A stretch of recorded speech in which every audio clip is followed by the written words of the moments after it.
안녕하십니까? 홍쌤입니다. 주식보다 기업 오늘의 강의 시작하도록 하겠습니다.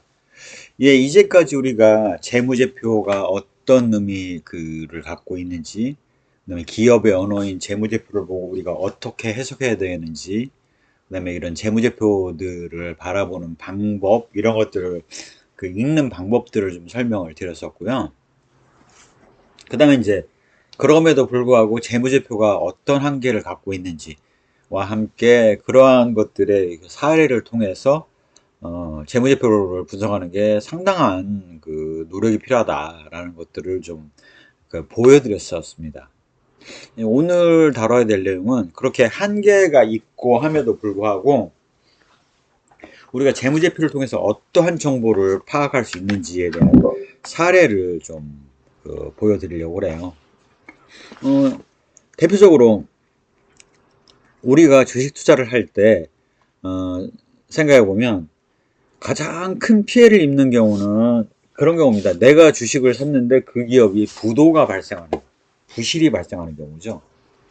그런 경우에 있어서의 경우는 말하자면 가격이 떨어져 가지고 뭐 30% 손실 났다, 뭐 50% 손실 났다, 이 정도 아닙니다. 말하자면 뭐 몇십만 원을 주고 산 주식이 뭐 10원이 됐다, 뭐 빵원이 됐다, 아니면 휴지가 돼가지고 의미가 없어졌다, 뭐 이런 경우가 있기 때문에 그런 것들을 내 위험을 감수하기는 쉽지가 않다. 그래서 결국 우리가 첫 번째로 투자를 하기 전에 파악해야 될 거는 과연 이 기업이 휴지가 될 기업인지 아닌지를 파악하는 것들이 중요하게 됩니다. 그래서 이제 그거를 좀 내용들을 이해하기 쉽게 좀 설명을 드리려고 그래요. 자, 그러면 적어도 뭐 주가가 좀 떨어지는 거는 감수할 수 있고 좀 특히 장기 투자를 하는 경우에는 주가가 좀 떨어지는 것들은 별 의미가 아니죠. 장기적으로 얘가 이렇게 꾸준히 부를 축적해 나갈 수 있는 기업이냐 아니냐가 중요하지 않습니까? 그럼에도 불구하고 장기를 보유해야 되기 때문에 부실이 발생하는 기업의 경우라면 무조건 피해야 되는 기업이라고 보실 수가 있습니다. 자, 그런 면에서 이제 부실화되는 기업들을 파악하면 그 반대되는 성향을 보이는 회사를 고르면 우량 기업을 고르는 것이다라고 우리가 보실 수가 있겠죠. 자, 그러면 그 설명을 해보도록 하죠. 기업이 부도나는 원인을 보면 영업 악화가 돼서 부실이 발생하는 경우가 있고요. 투자를 했다가 부실이 발생하는 경우가 있고, 자금 부족이 나서 부실이 발생하는 경우, 그 다음에 관계사, 계열사가 부도가 나면서 부실이 발생하는 경우가 있을 수가 있습니다. 그래서 이거를 좀 이해하기 쉽게 식당으로 설명을 드리자 이거죠. 자, 식당으로 본다면 영업 악화형 부실화라는 거는 어떤 거냐면 어제까지 내가 김치찌개를 잘 팔았었는데 김치찌개가 어느 순간부터 갑자기 안 나가요. 갑자기 매출이 줄어요. 왜? 사람들이 우리 김치찌개가 맛이 없다라고 생각을 하고 김치찌개를 안 먹기 시작을 했어요. 그렇게 되면 자연스럽게 판매 부진이 되죠. 매출액이 줄어들 겁니다. 결국 내가 지금 뭐 김치찌개 가격을 인하하거나 뭐 인상하거나 그런 것도 없었죠. 그런데 어느 순간 자연스럽게 경기가 불황이 되거나 아니면 사람들이 우리 집에서 만드는 김치찌개를 먹지 않거나 아니면 옆에 다른 뭐 파스타 가게가 생겼다거나와 같은 경쟁이 심화되거나 아니면 뭐 음식에 대해서 이제 뭐 건강이 관련된 위생 관련된 정책이 강화되면서 팔기가 어려워졌다거나 뭐 이런 것들이 부실화의 원인이 될 수가 있겠죠. 이렇게 되면 매출이 발생하지 않기 때문에 그럼 재무제표는 어떤 현상이 나타날 거냐라고 보면 일단 판매되어 나가야 될 김치찌개의 개수가 줄어들죠. 판매량이 줄어듭니다. 이에 따라서 판매 단가는 그대로인데 판매량이 줄면서 매출액이 줄죠.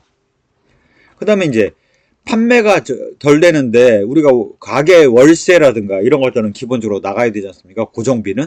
그러다 보니까 영업이익이 감소를 하죠. 영업이익이 감소를 하니까 영업을 통해서 버는 돈이 줄어든 거 아니겠습니까? 결국 영업현금이 줄어들게 되는 과정을 거치면서 궁극적으로는 장사가 안 되니까, 사업이 안 되니까 부실이 발생하는 경우라고 보실 수가 있겠습니다. 영업 악화형 부실화의 두 번째 경우는 가격을 인하를 안 했는데 판매량이 줄어서 아니겠습니까? 채산성이 악화가 되는 경우예요. 예를 들어서 어제까지 잘 팔던 김치가 원가가 2배가 뛰었어요. 그런데 김치찌개 가격을 올리는 게 쉽지가 않죠. 그러다 보니 뭐 어떻게 되겠습니까? 판매 가격은 그대로인데 원가가 확 올라서 이익이 손실이 발생하는 경우가 있을 수가 있고요. 또한 원가가 오르면서 말하자면 경쟁업체가 옆에서 김치찌개를 파니까 우리가 더 안 팔려서 팔려고 하다 보니까 가격을 인하할 수가 있겠죠. 그래서 판매 가격이 인하되거나 원가가 급상승을 하는 경우에는 수익성이 저하되면서 채산성이 악화된다고 볼 수가 있죠. 즉 판매 단가 인하에 따라서 매출 원가율 자체가 올라가게 됩니다. 즉 판매 부진형 부실화일 때는 영업이익 매출액에 따른 판매량이 줄어서지 매출액 단가 김치찌개 하나당 이익은 떨어지지 않았지 않습니까? 절대 금액이 줄어든 거죠. 그래서 영업이익률 자체는 소폭 하락하는 데 불과했는데 여기 채산사 악화의 경우는 매출 원가율이 급상승하고 판매 관리 비율이 급상승을 하면서 영업이익도 줄어들지만 영업이익률 자체가 줄어드는 현상이라고 보실 수가 있습니다.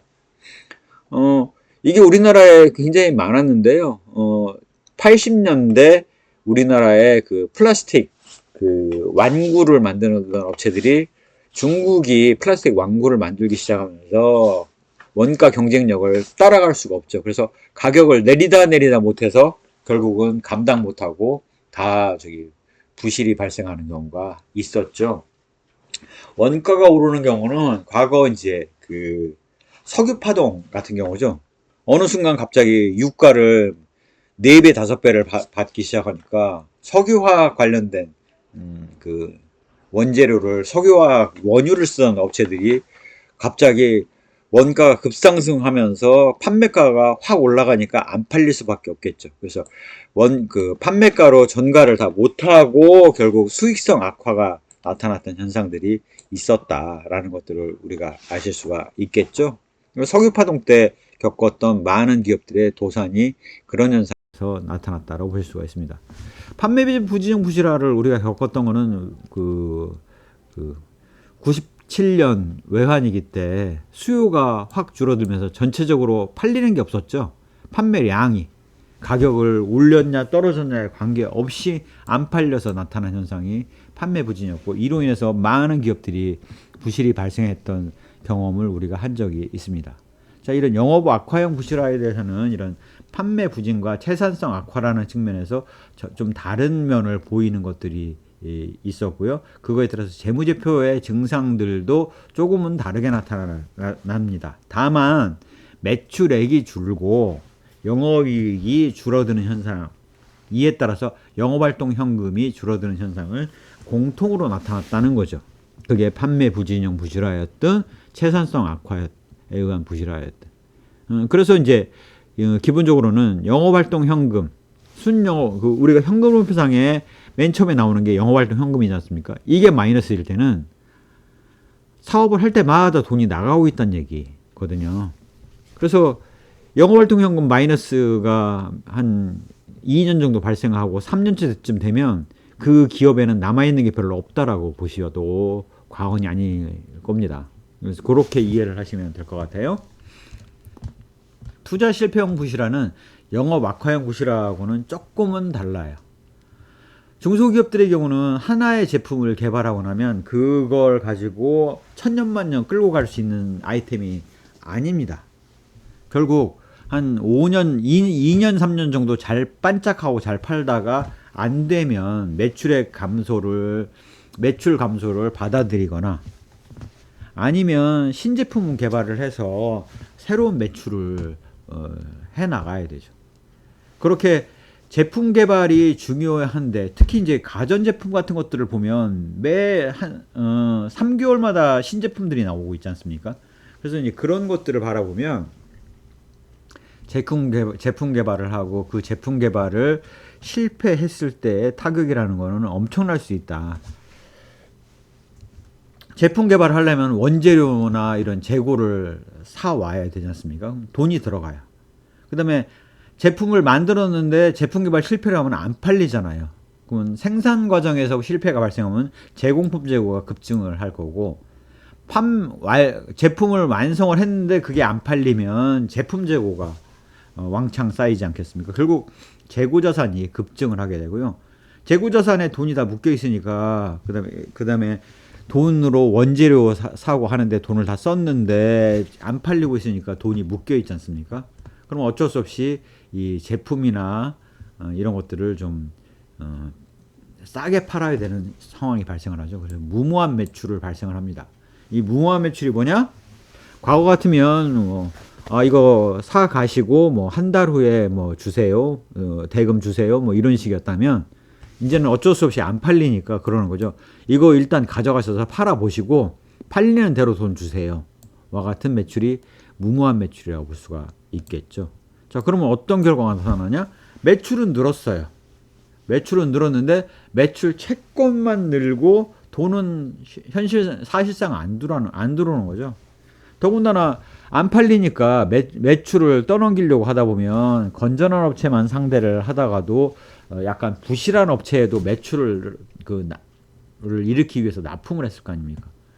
그 부실한 업체가 도망가 버리면 매출 채권이 부실화되면서 돈을 띄고, 그렇게 되면 이제 그 납품 업체에다 줘야 될 돈을 못 주니까 결국은 부실이 발생을 하는 거죠.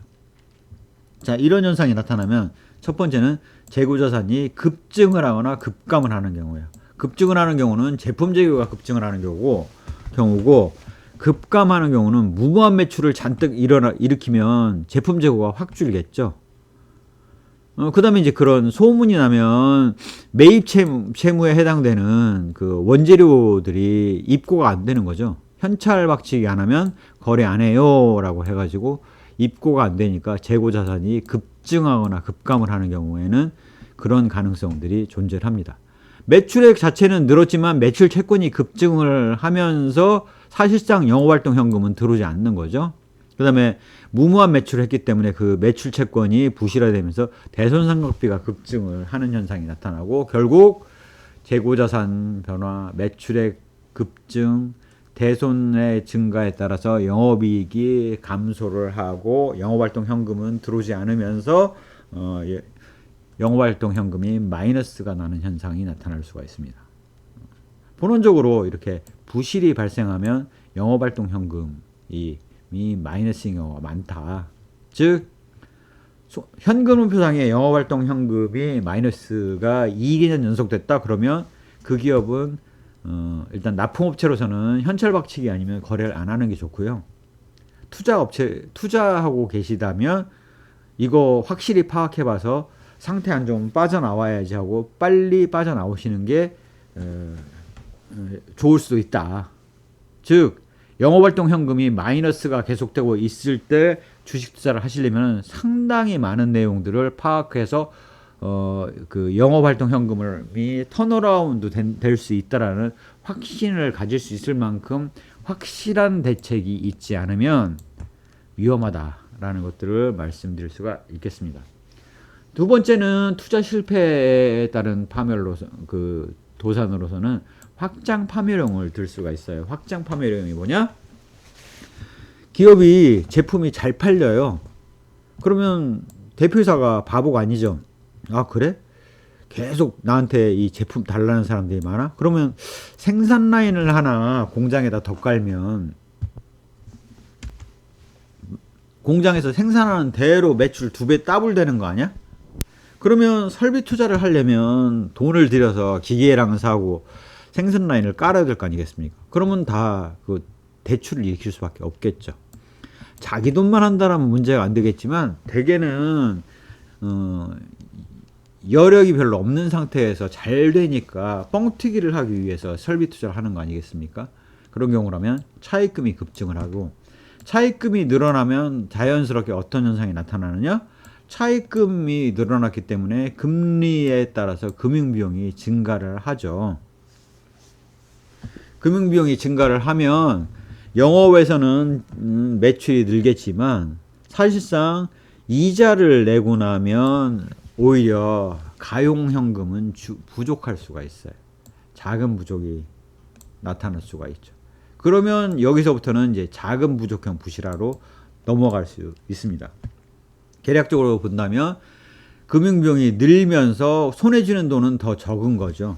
그 다음에 꾸준히 지금 설비 투자를 해야 되기 때문에 설비 투자가 몇 개월 만에 될 수 있다라면 모르겠지만 그런 경우는 별로 없죠. 적어도 한 1년 이상 걸리는 경우가 많죠. 1년 이상 꾸준히 돈을 집어넣어야 되는 상황이기 때문에 차입금이 그동안 늘면서 금융비용 감당을 못하면 결국은 이자를 못 내고 차입금 상환의 도래에 따라서 그 차입금을 갚지 못하면서, 여기 차입금이라는 게 바로 은행 대출이지 않습니까? 은행 대출을 갚지 못하면서 부실이 발생하는 경우죠. 기본적으로 설비 투자를 하고 있기 때문에 재무지표상으로는 유형자산이 꾸준히 늘고 있죠. 특히 건설 중인 자산이 급증을 하고 있습니다. 또한 부족자금을 단기 차입금으로 조달하는 경우가 많기 때문에 차입금이 늘거나 단기 차입금이 급증을 하는 경우에 이런 현상이 의심해 봐야 됩니다. 차입금 절대 금액이 올라가면서 금융비용이 늘기 때문에 금융비용이 급증을 하죠. 그러면 영업이익에서 금융비용을 빼고 해서 영업 이후에 그 이자비 수익과 이자 비용을 차감을 하게 되면 당기순이익이 발생하죠. 그래서 당기순이익을 금융비용 증가에 따라서 오히려 줄어드는 현상이 나타날 수 있다. 심지어는 당기순이익이 적자인 경우도 나타날 수가 있고, 당기순이익 적자일 때는 이제 금융비용에 따른 금융비용이 급증해서 그런 현상이 나타나는지 아닌지를 또 파악해 봐야 되는 노력이 필요합니다. 그런 것들이 바로 이제 확장 판매형인데요. 이제 과거에 이제 그 MP3 업체들이 이제 잘 나갈 때 MP3가 잘 팔리니까 막 서로 대리점에서 너도 주세요, 나도 주세요 하고 너도 나도 달라고 하니까 그러면 빨리 생산 라인을 늘려야겠다 해서 생산 라인 늘렸다가 MP3 플레이어의 패션이 바뀌면서 유행이 바뀌면서 감당 못하고 이제 망가진 사례들이 많죠. 과거 이제 벤처 평가하러 가면 이런 MP3 플레이어 만드는 업체들이 되게 많았었어요. 물론 대부분 다 없어졌습니다. 이런 것들이 바로 투자 실패인데요. 음식점으로 따진다면 이렇게 생각해 보실 수가 있을 것 같아요. 김치찌개만 팔아갖고는 안 되니까 이번에는 순두부를 한번 개발해 볼까? 그런데 순두부 개발했는데 맛이 없는 거죠. 재료 잔뜩 사들여갖고 만들어서 내놓고 있는데 안 팔려요. 이런 것들이 제품 개발 실패의 경우고요. 확장 판매량의 경우는 이런 거죠. 우리 가게가 좀 좁았어요. 그래서 가게를 옆 가게로 늘려갖고 옆 가게로 옮겼는데 그러는 과정에서 이게 어려움이 생겨가지고 가게세를 못 내면서 번 돈을 가지고 가게세를 못 내면서 이제 맛이 가는 경우가 확장 판매량의 전형적인 모습이라고 보실 수가 있겠습니다. 결국 영업 악화형이든 투자 실패형이든 궁극적으로는 자금이 부족해서 부도가 발생을 하는데요. 이런 자금 부족의 유형에도 크게 세 가지로 나눠서 볼 수가 있습니다. 첫 번째는 운전자본, 즉 매출 채권이 늘고 재고자산이 늘고 매입 채무가 감소하는 것과 같은 만성적인 자금난에 의해서, 즉 운전자본이 늘면서 돈이 운전자본에 들어가 있다 보니까 꾸준히 자금이 부족하고, 이 부족 자금을 어쩔 수 없이 차입 조달을 하다 보면 차입금이 늘고 금융비용이 늘고, 어느 순간 보면 금융비용이 늘다 보니까 손해지는 돈은 더 부족해지죠.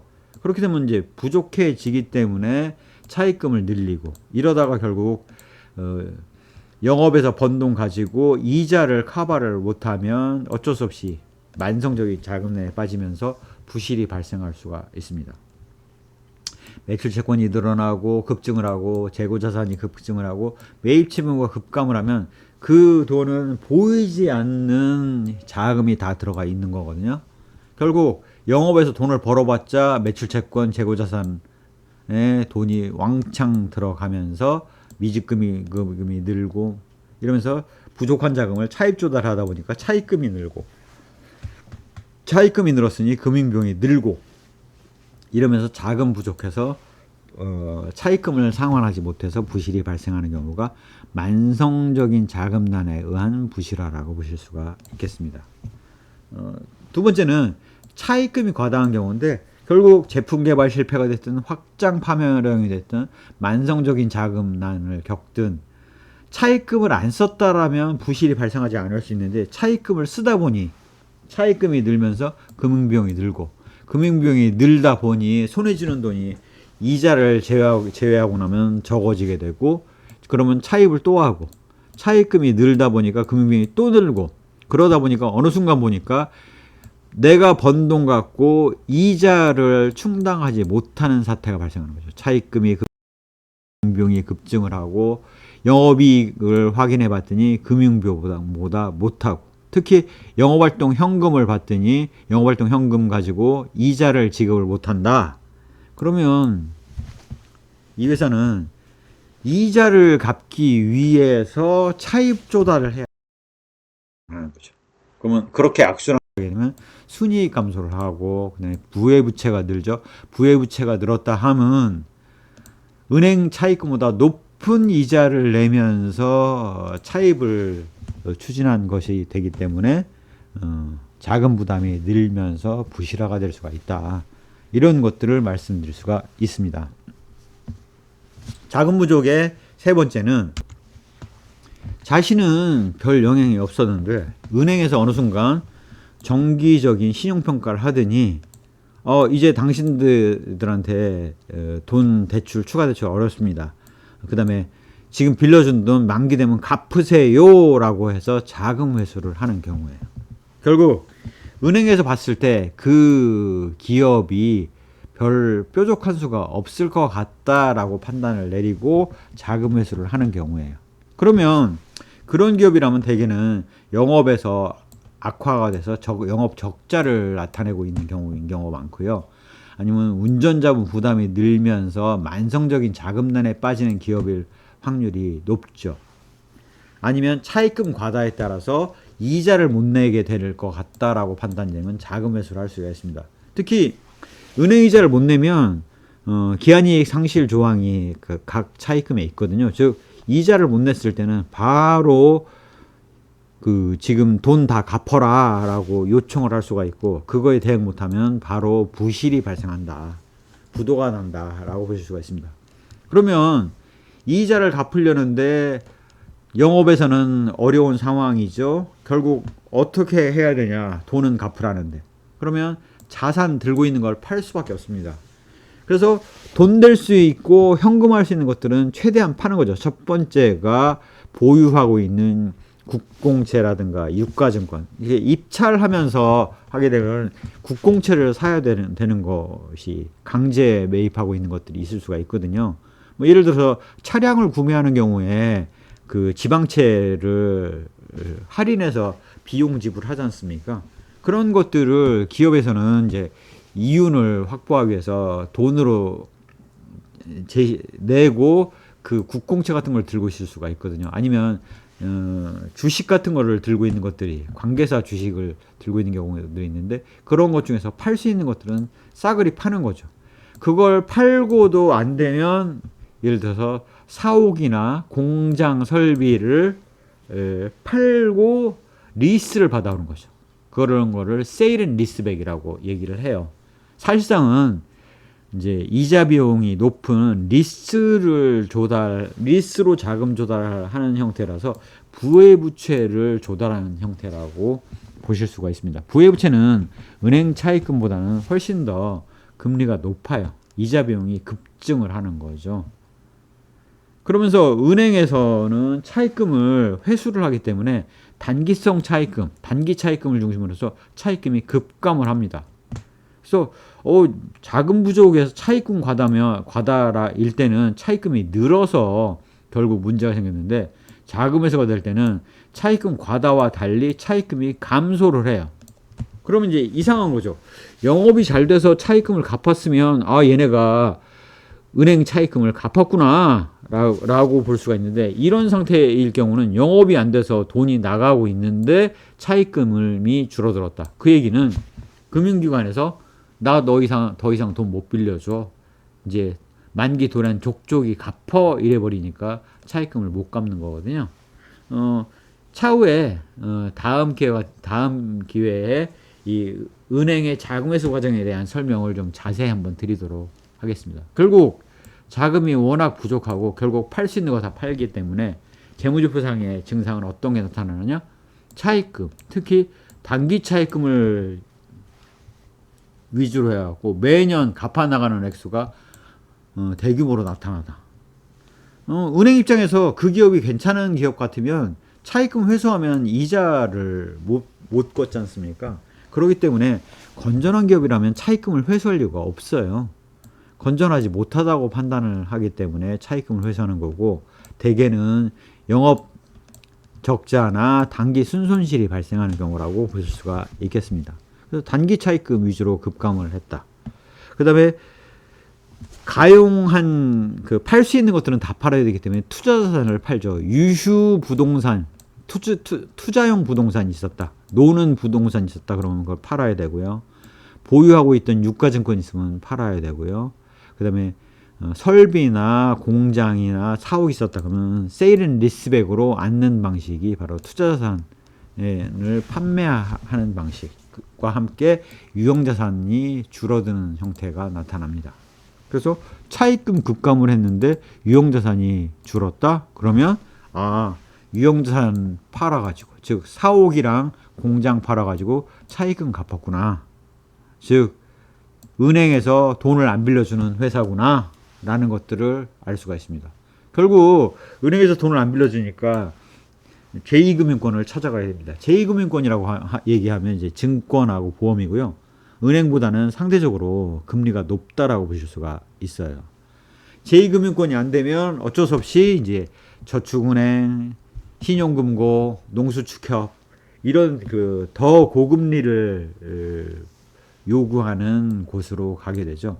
그냥 시쳇말로는 제3금융권이라고 얘기를 하는데 공식용어는 없습니다. 제2금융권은 공식용어가 있지만 제3금융권이라고 우리가 통상 지칭하는, 공식용어는 아니지만 지칭하는 농수축협, 새마을금고, 신용금고 이런데, 신용협동조합 이런데 가서 돈을 빌리게 되면 그런 것들이 이제 높은 이자를 부담을 해야 되고요. 그것도 더 나아가게 되면 이제 리스를 쓴다거나 아니면 뭐 관계사의 연대보증을 받는다거나 이런 것들이 바로 부해부채에 해당되고요. 이런 것들이, 그런 흐름이 안 좋은지 좋은지를 보는 방법은 바로 대출 이자율이 금리보다 높은 거를 스프레드라고 얘기를 하거든요. 즉 대출 이자율에서 국고채 수익률을 뺀 거를 스프레드라고 얘기를 하는데, 그 스프레드가 늘어났다. 그 얘기는 대출 금리가 시중의 국고채 금리보다 올라가는 정도가 빠르다는 얘기거든요. 즉 은행에서 대출 이자율을 올린 거예요. 그래서 그 이자율을 보셔야 되는데, 그런 것들은 연결감사 보고서에 그 은행 차입금 관련돼서 보면 전년에 상환 이자, 대출 이자율과 최근의 대출 이자율을 확인해 보시면 국고채 대비 올랐는지 떨어졌는지에 따라서 이자율이 오르면서 차입금이 급감을 했다. 이 얘기는 은행에서 신용등급이 떨어져서 자금 회수를 하는구나 라는 사실들을 우리가 알 수 있다 라는 것들을 말씀을 드리겠습니다. 이런 것들이 이제 자금 회수형이고요. 여기까지는 재무제표의 상당 부분 본문안에 있는, 즉 재무제표의 매출, 손익계산서나 재무상태표, 현금흐름표에 나와 있는 항목들을 가지고 우리가 알 수 있는 요소들이고요. 연쇄도산의 경우는 관계기업 도산을 하는 경우예요. 뭐 이렇게 이해를 하시면 될 것 같아요. 어느 회사가 대구탕을, 어느 가게가 대구탕을 파는 음식점을 하고 있었는데, 그 음식점에서 어느 순간 잘 팔리고 있었어요. 그런데 어느 순간 그 음식점의 자회사인 대구를 저장해 두는 기업이 망가지면서 같이 부도가 나는 경우가 있을 수가 있거든요. 뭐 이런 경우라고 보실 수가 있습니다. 기업이 자기 자회사들이 어려워지면 그 자회사에 대해서는 자금 지원을 일부 하거나 그러면 이제 관계사 대출이 늘어나는 경우죠. 아니면 부회부채로서 자회사가 대출을 하는데 연대 보증을 쓰거나 아니면 자회사의 채무 뭐 이게 자회사일 수도 있고 모회사도 일 수도 있죠. 그래서 관계사의 그 신용을 공여를 하는 형태인 경우가 있죠. 그래서 연대 보증을 하거나 아니면 채무 인수 계약을 체결을 하거나 뭐 이런 식으로 해 놨는데 그 관계사가 갑자기 어느 순간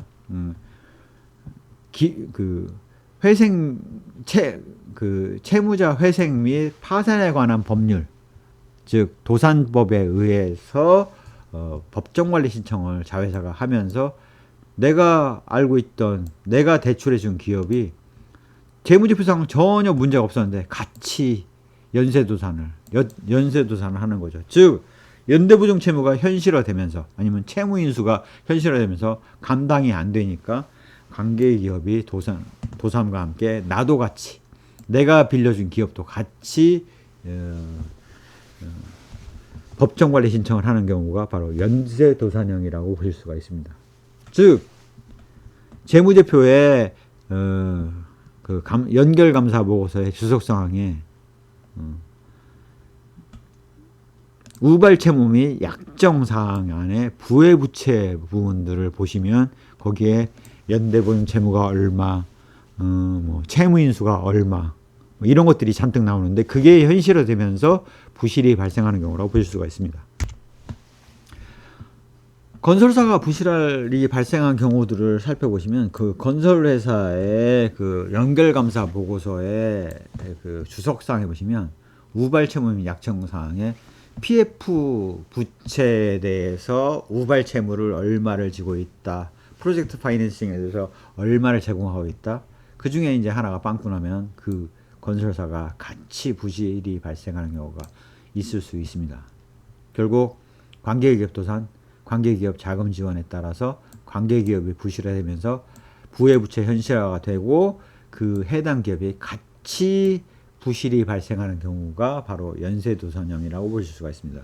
재무제표에 나타나는 증상, 재무제표라기보다는 연결감사보고서에서 우리가 파악할 수 있는 내용으로 보면 부회부채, 즉 우발채무 및 약정사항이라는 주석사항에 나와 있는 채무가 현실화되면서 재무제표 안에는 나와 있게 되겠고요.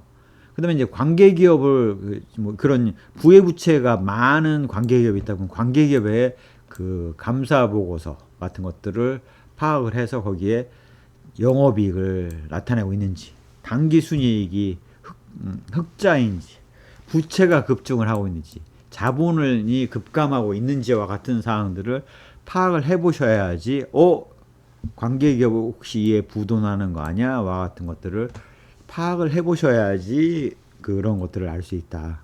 뭐 이렇게 말씀드릴 수가 있습니다. 실제로 이렇게 부실이 발생하는 기업들의 현황을 파악하는 것들은 논리적으로 그럴만하군, 그렇겠네 라고 이해를 하기가 어렵지 않아요. 그런데 우리가 현실에서 겪는 문제를 한번 생각을 해보자고요.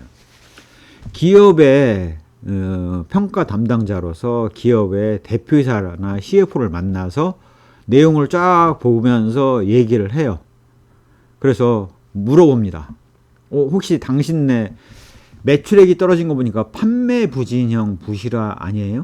혹시 운전자본 규모가 큰데 만성적인 자금난에 따라서 자금 부족형 부실화를 하고 있는 거 아닙니까? 라고 물어보면 CFO랑 대표이사가 바보처럼 예 맞아요 하고 자백을 하겠습니까? 절대 그렇지 않죠. 상당한 근거를 가지고 물어봐 보아도 답 명확한 게 아니면 당연히 그럴 일 절대 없다라고 답변을 하겠죠.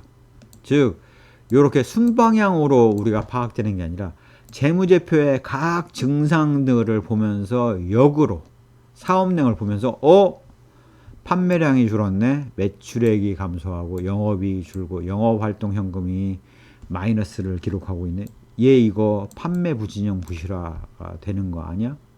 매출 채권이 급증을 하고 재고자산이 급증을 하고 매입 채무가 급감을 해서 운전자본에 돈이 많이 들어가 있고, 그러다 보니까 차입금이 급증하고 금융비용이 늘고 있네.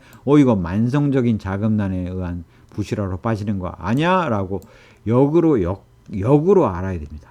결국 순방향으로 해서 이렇다면 재무제표는 이렇게 나오겠네 라는 것들은 쉬운데, 막상 매출액 감소, 영업이익이 적자 그러면 영업이익 적자야? 그러면 이 부실화 가능성이 높은 부분들이 여러 가지가 있는데 도대체 영업 악화형 부실화로 가는 거 아니야? 하고 자세히 파악을 해봐야 되죠. 매출 채권이 급증을 했어. 그러면 이거 제품 개발 실패에 따른 부실화로 가는 거냐? 혹시 신제품 개발했는지 파악해 봐야 되겠네? 아니면 원래 여기는 만성적인 자금난이 있는 회사 아니야? 만성적 자금난의 부실화로 가는 거 아니야? 현황 파악해 봐야 되겠네? 와 같은 식으로 역으로 들어가야 되기 때문에 이러한 모습을 보고 역으로 추적하기는 쉽지 않다는 겁니다. 결국 사업에 대한 건전한 이해, 논리적인 이해를 한 상태에서 이 재무제표의 각각의 숫자를 보면서 영업이익이 왜 마이너스지? 매출액이 왜 급감을 했지? 영업활동 현금이 왜 마이너스지? 이러면 지금 돈이 계속 빠져나가고 있는 상태인데 2년 정도면 이 회사 못 버티는 거 아니야? 와 같은 현황 파악을 해야 돼서 재무제표 증상에 의해서 기업이 부실화 가능성을 역으로 파악해야 되기 때문에 그거는 쉽지 않다는 겁니다. 즉 재무제표 하나만 가지고는 결론을 낼 수가 없어요. 사업에 대한 이해, 그 다음에 IR 자료를 통해서 설명해 주는 내용, 없다면 감사보고서 주석사항들과 함께 종합적인 그 흐름을 판단을 해 봐야지 겨우 나오는 겁니다. 그렇기 때문에 쉽지 않다. 전문가라고 하더라도 상당한 이해를 하고 있지 않으면 쉽지 않고, 영업이익이 줄어든 거에 대해서는 기업 담당자로부터 설명을 들어야지 그 이유를 파악할 수 있는 경우가 많다라는 얘기를 말씀을 드립니다. 그러다 보면 이제 어떤 것들을 말씀드릴 수 있냐면, 가끔 턴어라운드 주식 해가지고 부도 났다가 이게 부도난 기업들 주식 사다가 얘네들 건전해질 거야 이러면서 투자했다가 이익을 보시는 분도 있고 이제 손해를 보시는 분도 발생할 수가 있죠. 말 그대로 부도 난 다음에 이 회사 건전해질 거야 라고 샀다가 정말 휴지가 되는 경우도 있고, 부도 나서 거의 휴지가 된 주식 사가지고 엄청난 대박을 친 경우가 있을 수 있고, 이런 걸 보시면서 이제 턴어라운드 주식, 부실 기업의 그 부실 해소에 따른 주가 상승을 기대하고 투자하시는 경우가 있을 수가 있는데, 이거는 대단히 위험하다. 즉 그러한 정도에 대해서 상당한 확신을 갖고 잘 파악하고 있지 않으면 어렵다라는 것들을 말씀을 드립니다. 예를 들자면 법정관리 신청을 하게 되면 그 기업의 실사를 담당을 이제 회계 법인에서 담당하기도 하고, 이제 신용평가사 같은 데서 이제 그런 거에 대해서 사업성 검토를 하기도 해요. 그 결과를 보고서로 작성을 하죠. 예를 들자면 이런 식입니다.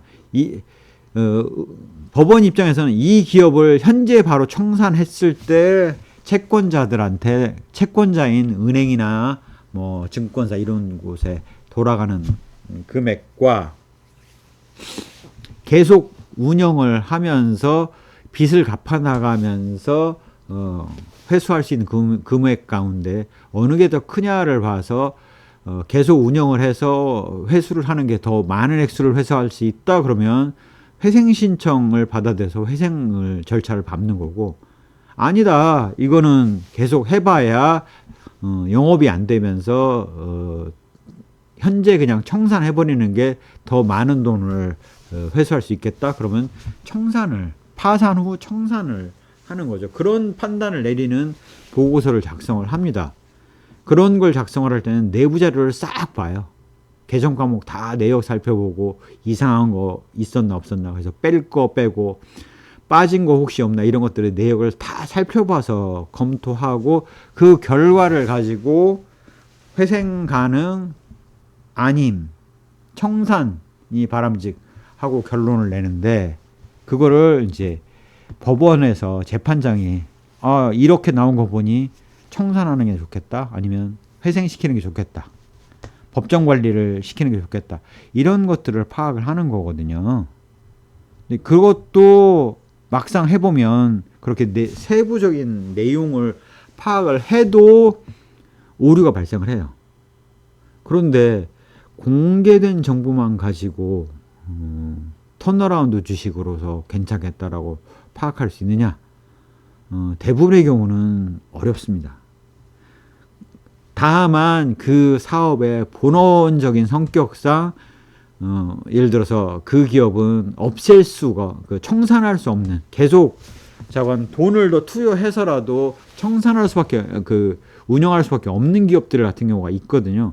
그런 기업들이라면 가능하겠지만 그렇지 않은 경우라면 언제든 청산할 수도 있기 때문에 그런 위험한 주식을 투자하시는 것보다는 그 기업이 흑자전환한 다음에 눈여겨보셨다면 그 기업이 흑자전환한 다음에 투자를 해도 늦지 않다. 공개된 정보 가지고만 알 수 없는 내밀한 정보들이 많고 그런 정보를 봐도 회생할 것인지 청산될 것인지를 파악하는 게 쉽지 않은데, 공개된 정보만 가지고 이 기업은 앞으로 괜찮을 거야 라고 판단한다는 거는 쉽지 않다라는 것들을 좀 강조해서 설명을 드립니다. 예를 들어서 사실은 예를 들어서 지금 적자가 계속되고 있는 게 이제 그 한전이 있지 않습니까? 근데 한전 같은 경우는 만약에 그 한전이 부도가 나서 발전사에다가 돈을 지급을 못해서 정전 현상이 난다. 그러면 국가 기관망의 모든 공장 이런 곳들이 다 멈춥니다. 그래서 산업 전체가 유지가 안 돼요.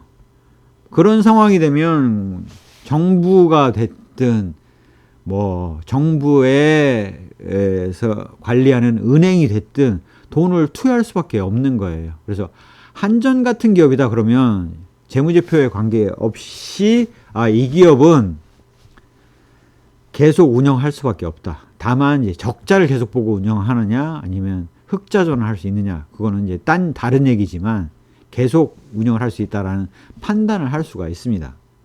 도로공사다 그러면 도로를 안 깔 방법이 없잖아요. 그런 경우라면 실제 내용을 안 봤지만 만약에 적자를 난다고 하더라도 계속 굴러가야 되겠죠. 가스공사다 그러면 가스관에 따라서 운영이 돼야 되지 않습니까? 수익성은 낮겠지만 적자가 일시적으로 낮다고 하더라도 그 기업이 망가지지는 않는다는 거죠. 그래서 그런 것들은 우리가 사업의 속성을 보면 알 수가 있는데, 예를 들어서 PC를 생산하는 업체다 그러면 그거 없다고 해서 국가 경제에 문제가 생기느냐? 그렇지 않거든요. 건설사 하나가 없어졌다라고 했을 때 국가 경제에 문제가 되느냐? 그렇지 않아요. 그렇다면 건설사처럼 부실이 발생해서 회사 들어가 보면 아무것도 안 들고 있다, 갖고 있는 게 없다, 그러면 청산하는 게 더 쌀 수도 있다는 거죠. 더 돈을 회수를 많이 할 수도 있다는 겁니다. 그래서 그런 판단을 정확하게 잘 하지 못하는 상태에서 이 기업 부실화됐어? 그러면 턴어라운드 주식으로 투자해야지라는 것들은 굉장히 섣부르고 위험할 수 있다. 공시된 정보만 가지고 판단을 해야 된다 그러면서는 흑자 전환한 다음에 들어가는 게 바람직하다라고 말씀드릴 수가 있겠습니다. 그만큼 이런 흐름들을 사전에 사실은 코스닥 기업의 경우는 현금흐름표상만 봐도 영업활동 현금이 2개년 연속 마이너스인지 아닌지 언제 영업활동 현금이 마이너스였고 지금 현재 플러스로 전환됐는지 아닌지 같은 중요한 지표들이 있음에도 불구하고 그런 것마저도 지금 확인을 안 하고 투자를 하고 계신 거거든요. 그러면 얼마나 눈을 감고 투자를 하는 것과 같겠습니까?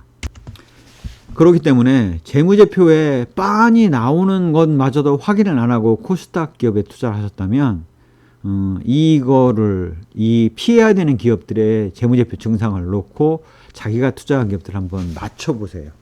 과연 어느 성향을 띠고 있는지. 그 다음에 본원적인 사업상 이곳 없으면 방법이 없는지, 아니면 이곳을 말하자면 날린다고 하더라도 그 국가 경제 입장에서 하등의 영향이 없는지, 이런 것들을 살펴보셔야겠죠. 예를 들어서 현대차가 당연히 부도날 확률은 거의 없지만, 현대차가 말하자면 현대차에다 엔진을 납품하는 현대모비스를 부도를 내고 나서 현대차가 존속할 수 있겠습니까? 아무것도 못하는 거죠. 그래서 그런 경우처럼 존재 이유가 확실한 경우라면 알 수가 있지만, 존재 이유가 확실치 않고 날려도 상관없다 그러면 부실이 발생할 확률이 있는 이런 재무제표 증상이 나타난다면 대단히 위험하게 봐야 된다. 특히 턴어라운드 주식에 투자하는 것들은 흑자 전환 안 한 상태에서 턴어라운드 주식에 투자하는 것들은 대단히 무리가 따른다라는 것들을 좀 강조해서 설명을 드립니다. 지금 투자하고 있는 주식에 재무제표 안 보셨습니까? 똑같이 제가 읽었던, 앞에서 재무제표 읽었던 방식대로 읽어보시고, 그걸 다 읽을 시간이 없으면 적어도 이 재무제표 증상을 파악을 해서 내가 투자한 기업이 이런 증상이 나타나고 있는지와 같은 내용들을 확인해 보시기 바랍니다. 그게 피해야 되는 기업에 투자하지 않음으로써 내 재산의 엄청난 액수를 지키는 방법이다 라는 것들을 좀 강조해서 설명을 드리겠습니다. 이상과 같이 피해야 되는 기업을 설명을 드렸는데요. 그 설명이 쉬우셨을 수도 있고 어려우셨을 수도 있습니다. 그래서 이제 이런 그 각각의 재무제표 증상들에 있어서는 기업 분석을 해 가면서 더욱 자세한 내용들을 설명을 드릴 거고요. 적어도 부실화 가능성이 높은 기업은 투자를 안 하시는 게 좋겠다 라는 것들을 좀 강조해서 설명을 드리겠습니다. 제 강의가 도움이 되셨다면 구독, 좋아요, 알림 설정 부탁드리겠습니다. 감사합니다.